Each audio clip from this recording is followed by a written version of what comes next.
Assalamualaikum warahmatullahi wabarakatuh. Bismillah, alhamdulillah, wassalatu wassalamu ala rasulillah wa ala alihi wa sahbihi wa man tabi'ahu hudah. Amma ba'd.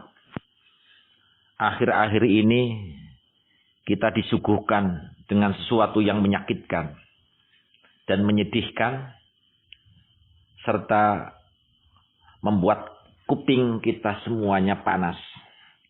Bagaimana tidak?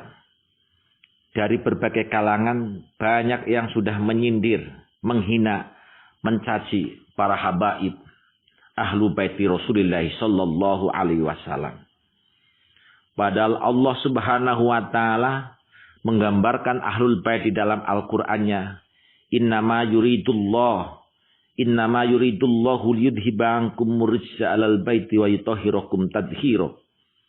Sesungguhnya Allah berkenan atau berkehendak. Sesungguhnya Allah berkenan atau berkehendak liyudhiba ankum, untuk menghilangkan ngangkum dari kamu sekalian arijsa ing dosa. Kum di sini siapa? Ahlal bait.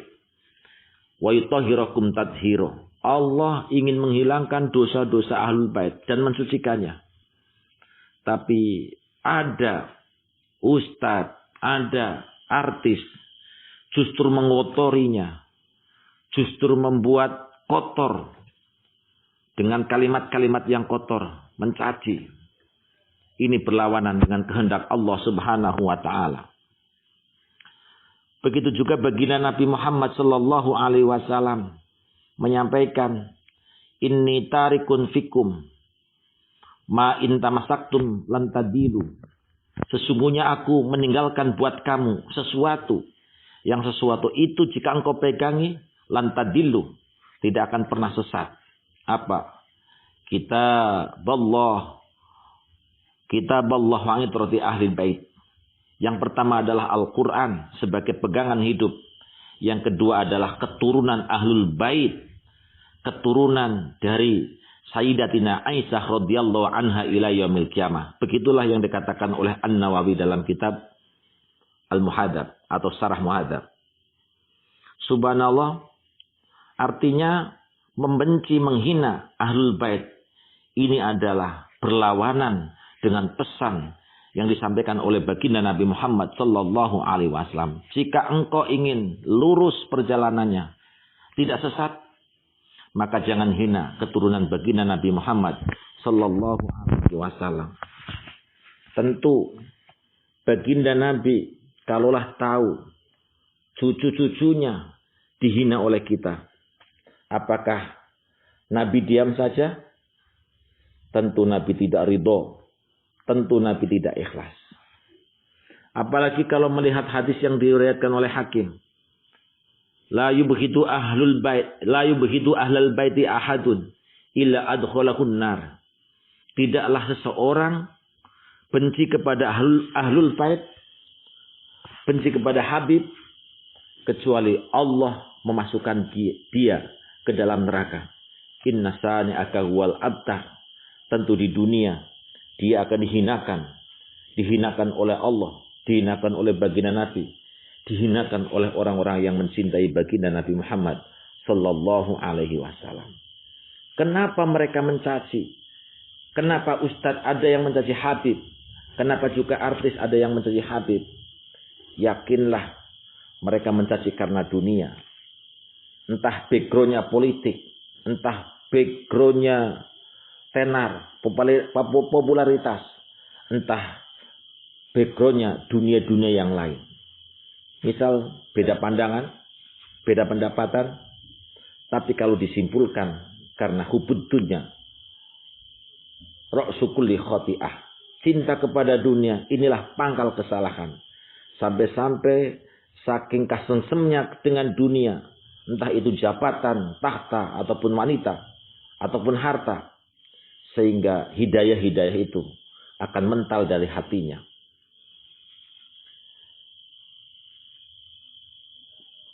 Seorang Habib, As-Sayyid Abdullah bin Alawi Al-Haddad. Beliau lahir 635 dan meninggal 720. Dari Yaman atau Tarim Hadratul Maut di dalam kitabnya Al-Fusul Al-Ilmiyah wal Usul Al-Hikamiyah menyampaikan tentang gambaran ahlul bait. Di ahli baiti Rasulullah sallallahu alaihi wasallam sarafun. Ahlul bait Rasulullah memiliki kemuliaan tersendiri. Wali Rasulullah sallallahu alaihi wasallam dan bagi Rasulullah sallallahu alaihi wasallam hammun mazidun. Beliau baginda Rasulullah sallallahu alaihi wasallam telah menunjukkan perhatian yang besar kepada mereka ahlul bait. Mazidun inayatun. Waqad aksaru ala ummatihim minal wasiyati bihim. Beliau juga berulang-ulang berwasiat dan menghimbau agar umatnya mencintai. Ya, mencintai, menyayangi. Wal hassi ala hubbihim wa madatihim, mencintai dan menyayanginya.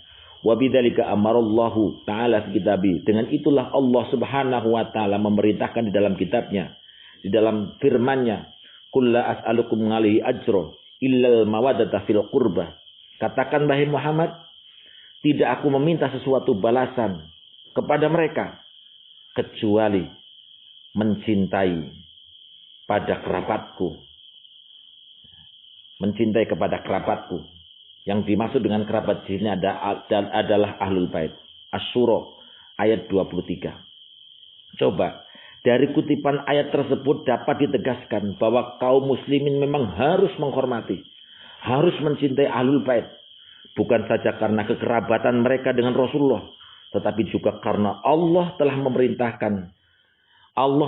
memerintahkan kepada baginda Muhammad untuk berseru kepada umatnya agar mencintai kerabat-kerabat ahlul bait atau kerabat-kerabat beliau. Dengan kata lain, perintah untuk mencintai ahlul bait merupakan perintah dari Allah Subhanahu wa taala. Rasulullah sebagaimana pemimpin kaum muslimin tidak meminta balasan apapun dari umatnya kecuali mencintai mereka kepada keluarga dan keturunan beliau. Sayyid Abdullah Al-Haddad mengingatkan agar dalam memberikan penghormatan dan kecintaan kepada ahlul bait, kaum muslimin bersikap wajar dan tidak berlebihan. Baik berlebihan di dalam mencintainya ataupun karena berlebihan mencintai seseorang habib, nanti juga bisa menjelekkan pada habib yang lain. Wajar mereka keturunan Rasulullah hormati dengan baik. Karena apa? Ya karena mereka ahlul bait. Dengan kalimatnya fa'ala kafatil muslimin. Ayat tak itu. Bagi orang-orang, bagi seluruh kaum muslimin, hendaknya ia memastikan hubbahum cintanya, wa mawaddatahum dan kasih sayangnya, wa yuqiruhum wa yu'adzimuhum min ghairi khuluwin wala israfin. Yaitu menghormati dan memuliakan mereka secara wajar dan tidak berlebihan. Terhadap ahlul bait yang menyimpang dari apa yang dicontohkan oleh Rasulullah sallallahu alaihi wasallam, Sayyid Abdullah Al-Haddad pun menghimbau agar mereka tetap menghormati. Semata-mata menghormati mereka karena adalah kerabat baginda Nabi. Dengan tidak meninggalkan perlunya memberikan nasihat. Wajar memberikan nasihat pada Habib boleh. Jangan menghina. Tapi dengan rasa cinta. Beliau adalah turunan Rasulullah sallallahu alaihi wasallam. Apakah kita tidak takut kalau kita membenci mereka, menghina mereka, Rasulullah menghina kita? Kalau sudah Rasulullah menghina kita, Shadaqallahul azim, inna lillahi wa inna ilaihi raji'un. Nabi Muhammad dengan tidak meninggalkan memberikan nasihat kepada mereka. Sayyid Abdul Haddad menyampaikan kutipannya, wa amma man kana min ali hadzal bait.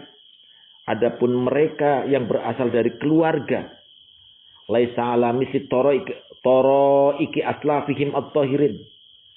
Jika keluar jalannya menempuh jalan para leluhur li hulabatil jahli fayambaghi aidon ayu'azzimu wa yastarimu. Tetap kita seyogyanya untuk menghormati, untuk memuliakan. Karena apa? Liqorobatihim Rasulullah, karena darah dagingnya mereka dialiri darah daging baginda Rasulullah sallallahu alaihi wasallam. Walayat al mutaakhir lin nasihatuhum wa hassahum al ahdi bima kana alaihi salafuhumus soleh. Seyogianya mereka itu untuk dinasehati. Ya, jadi kita jangan segan-segan untuk menasehati, mendorong mereka kembali menempuh para aslaf-aslaf mereka, para habaib-habaib yang mulia, yaitu minal ilmi, mereka untuk belajar ilmu, wal amali soleh, beramal yang soleh, wal akhlaqis saniyah, serta berakhlak yang mulia, berkarakter yang mulia, wasairi al-madinah, wal wasairi al-mardiyah, serta mereka berperilaku yang luhur sebagaimana kakek datuk mereka, bahkan pada datuk yang paling utama itu baginda Nabi Muhammad sallallahu alaihi wasallam. Saya himbau siapapun, apapun, siapapun mereka, apapun pangkat mereka, kalau mereka sudah mencaci keluarga baginda Nabi Muhammad pada ahlul bait, maka sangat disayangkan. Sangat-sangat disayangkan. Apapun kepintaran mereka saya tidak takjub. Apapun kehebatan mereka saya tidak takjub. Kalau mereka sudah berani menghina kepada Habib, siapapun Habibnya. Kalau Habib salah, nasihati. Kalau Habib salah, nasihati dengan ikhlas. Insya Allah, kalau tidak ada kebencian di dalam hati kita, para habaib pun akan menerima nasihat kita. Mudah-mudahan kita diberikan oleh Allah untuk bisa mencintai dzurriyyat Rasulullah sallallahu alaihi wasallam sebagai wasilah cinta kita kepada baginda Nabi Muhammad sallallahu alaihi wasallam.